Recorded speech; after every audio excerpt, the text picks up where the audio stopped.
Hi, English Nomad here again. I'm just going to continue with the LandCruiser Snorkel installation. Yesterday I fitted the snorkel up to make sure it would all fit, drilled all the holes, cut the hole in the wing to facilitate the larger intake, and today I'm going to modify the airbox. That's the final part of the work that I need to do in order to install the snorkel, so I'm going to do that now. So I'll very quickly take the airbox out of the vehicle, and then I can go somewhere else where I can do the modifications. So let's get right into it. Okay.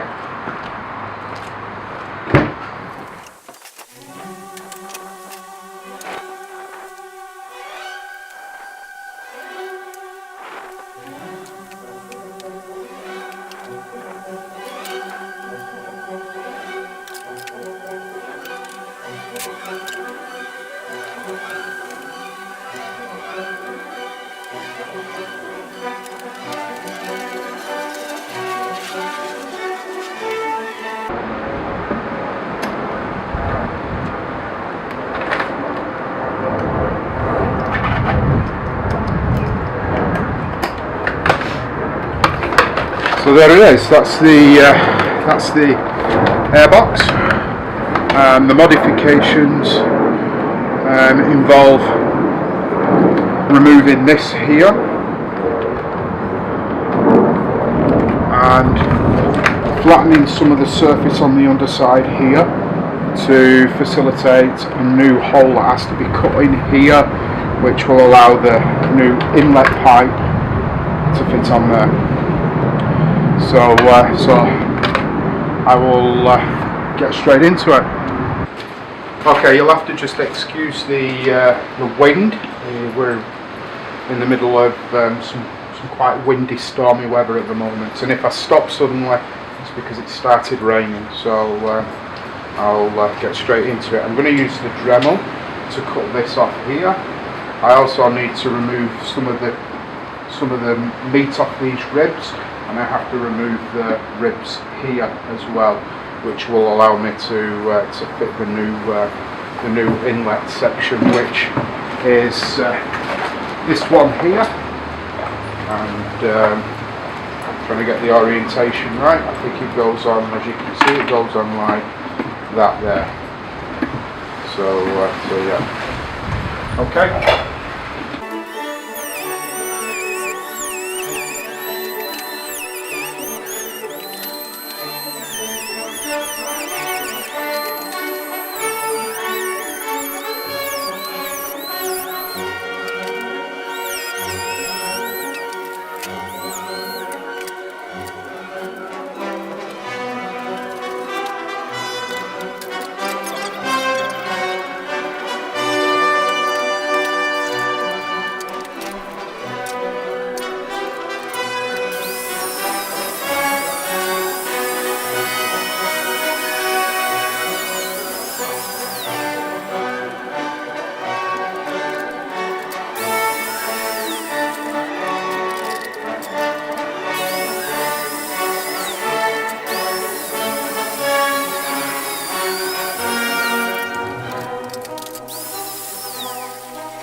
Okay, so you get the idea.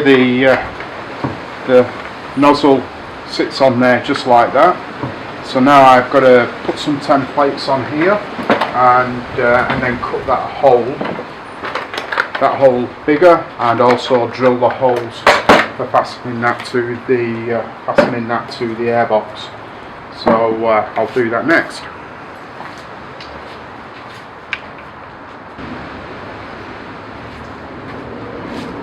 Okay, so I've fitted the template for marking the hole. You can see that the template's fitted.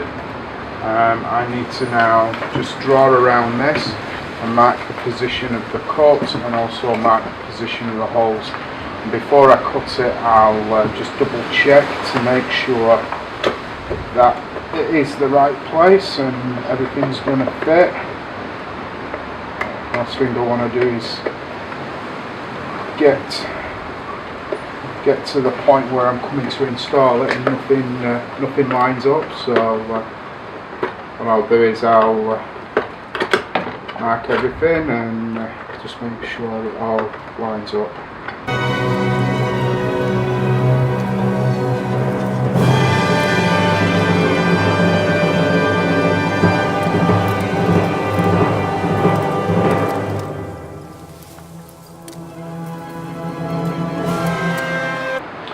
Okay, I'm fairly confident that that's the right place, so I'm just going to make that cut now. Hopefully the weather's going to stay dry. It's threatening to rain.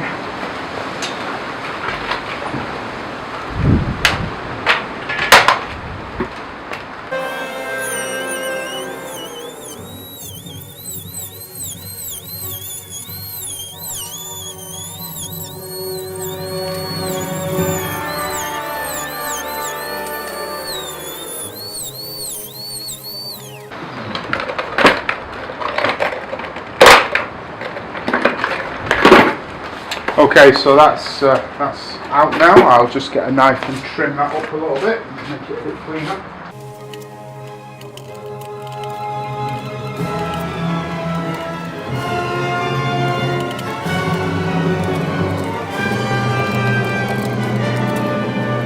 Okay, so that's the hole cut in. What I'm going to do now is I'm going to get that part again, try it up there, just make sure all the holes line up. And then I'll drill the holes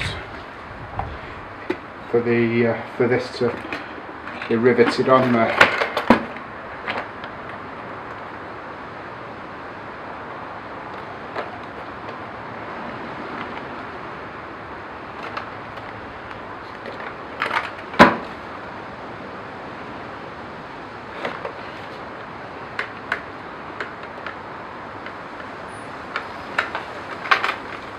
Beautiful. All the holes appear to line up perfectly. Excellent. Okay, so now I'll drill that hole. Don't know what size drill bit I need. I'll just check the instructions and find out what size drill I need to drill up.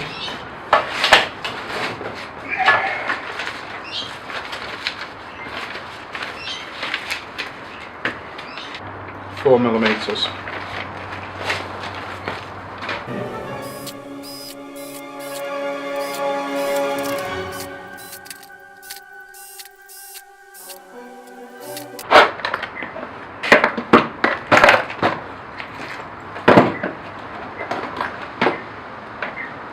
So what I'm going to do now is I'm going to trial fit it again,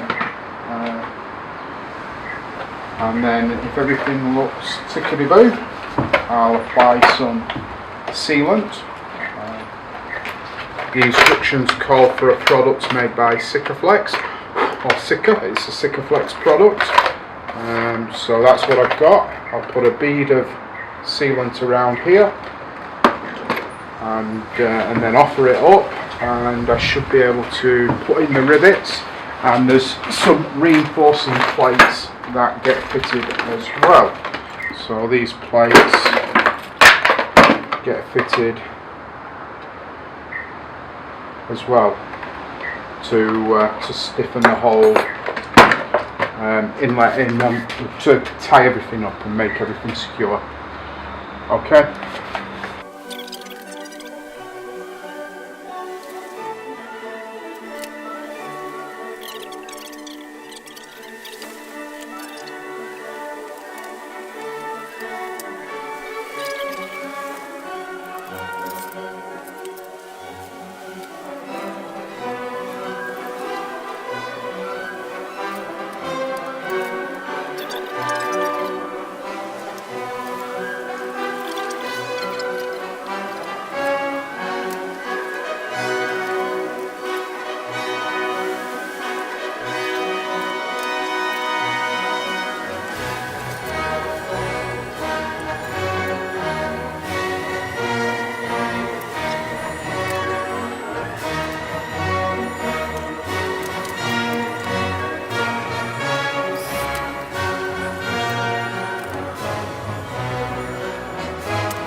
Oh, just remember just how horrible that Sikaflex is to get off your hands when you've got it on your hands, so I'll put some gloves on now.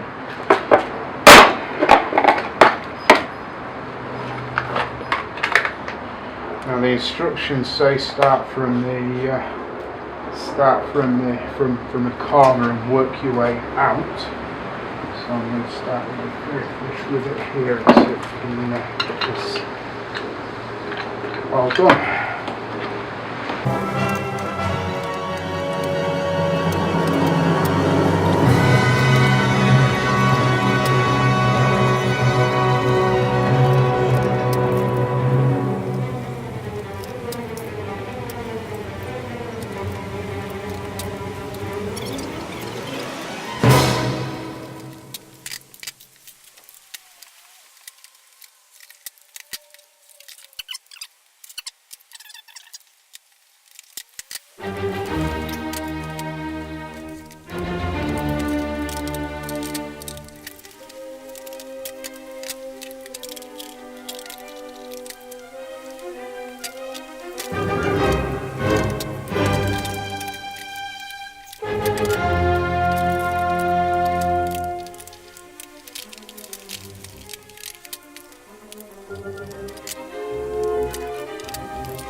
Okay, so I'm just going to finish off by sealing up. There's a vent at the bottom of the airbox, and it's optional whether you want to seal it or not. I'm just going to run some sealer in there, and then it's not going to put water in at that point.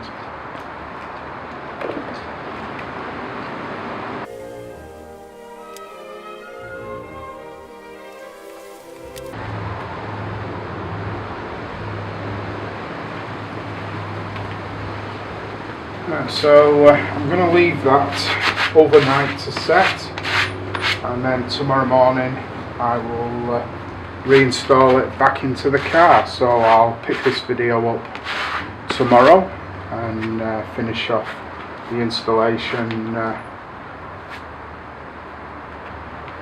and hopefully it should just go together very quickly now, because all the hard work's done.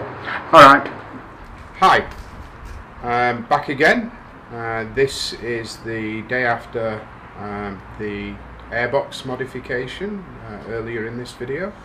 I spent this morning installing the Snorkel, and also installed the airbox. It's all connected up, the air filter's back in, the airbox cover is back on, so it's all fully completed now, fully installed, and I just wanted to give some feedback as to what I think about this installation.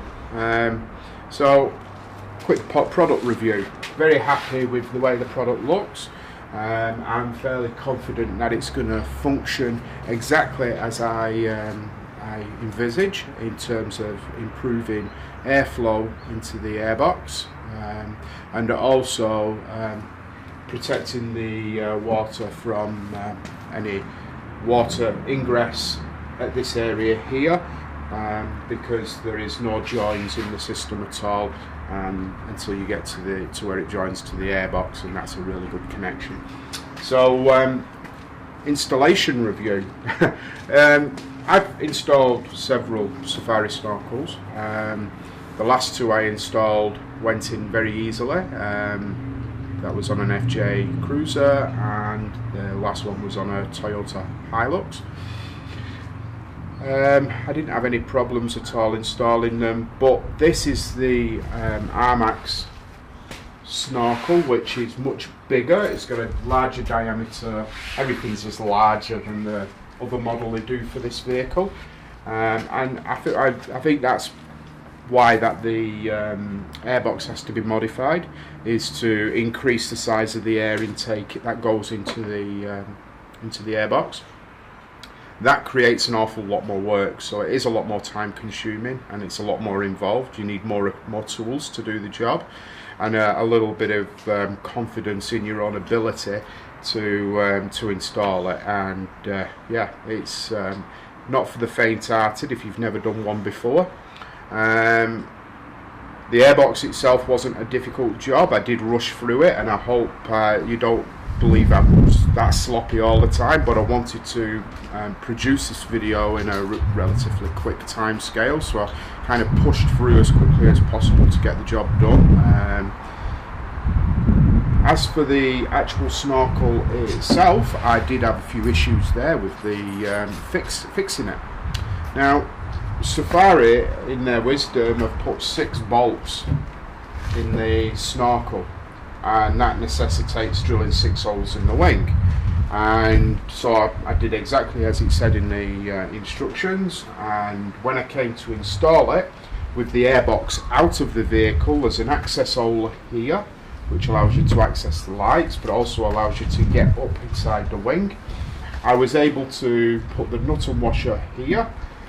I was not able to get up to this point here to put the nuts and washers on, and now there's an access hole here which the actual snorkel comes through, and then there's an access hole around here, but then you've got the brake pipes and other bits and bobs in there, so physically getting your hand in there is difficult. And I've not got particularly big arms. I mean, yeah, I'm not like Popeye, so getting my arm in there wasn't too bad, but actually being able to get up here where the stud is, not a chance. Unless you've got an arm like a 12-year-old girl that hinges here and here, in order to get round the bend and get a nut and washer on there, you're just not going to do it. I managed to get one down here. These two just could not get out at all. There's no hole in the inner wing to get your hand through. There's no way of getting your arm up here, and there's no way of getting your arm down there. To me, either Toyota have changed the design of the inner wings on this model, or it's just a very poor design by Safari in terms of being able to access the back of the stud and get a nut and washer on it. Anyway, so I've got 1, 2, 3, 4, and the mounts here holding it on. Now, Safari probably use 6 because they want to maintain a consistent fit against the wing, but to be honest, it's a pretty good fit. There is absolutely no need to have all those fixings on there. It's contoured very well to the wing. It fits very close. There's no gaps anywhere around it, so it beggars belief why you need 6 studs on it. And anyone who's watching this video to get some tips on how to install this, I'd strongly urge them to just drill the 3 holes that I've used. 1, 2, 3, and dispense with these holes. All you're doing is you're putting holes in there for no good reason, and leave the studs out, because the studs get Loctited in. So when you come to install it, just put the 3 studs in and drill the 3 holes, and that's more than sufficient. Because you physically, unless you know something I don't know, or you have a pet alien that's got a rubber arm and can get in there, then you're not going to be able to do it. It's not humanly possible. Unless someone can tell me how it's done, and please comment below if you know, because I'd love to be able to have all 6 of the nuts in, especially as I've drilled holes in my wing for it. I'm pretty pissed that I've drilled holes in that I can't utilise. Anyway, what do you think? Like this video, share this video, and comment below. And until next time, that's me signing off on this particular little project. Thank you for watching.